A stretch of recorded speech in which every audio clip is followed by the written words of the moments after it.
طبعا المباراة خلصت بقالها يوميا بتاعة الأهلي والدش الملكي. ماشي، بالنسبة للمباراة والأحداث اللي حصلت من الجمهور مش هتكلم فيها غير هقول لك كلمة واحدة.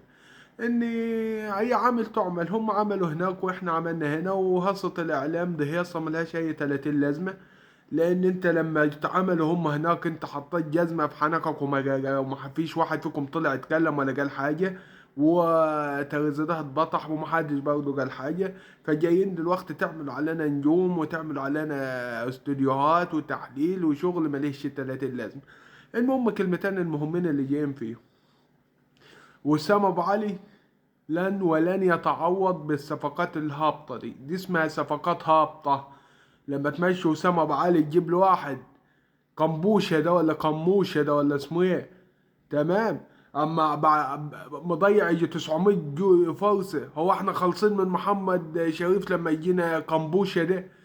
ماشي. مروان اوتاكا ده برضه في امل شويه عن قنبوشه ده. قنبوشه ده بايظ خالص. قنبوشه ده عايز اروح للميكانيكي بعد عنكم. ماشي. ولو عرف يا عم ده عايز اروح الشرقيه ياخد رد على السخن والبارد ولو نفع كمان. ماشي. هنخش على المدرب. المدرب جبان. دش الملك المغرب في ملعبك قدام جماهيرك قدام فوق 45 ألف مشجع. ماشي. بيلعبك بيلعبك ستة، حاطط لك ستة في الدفاع ورا، وانت مدرب جبان وخايف.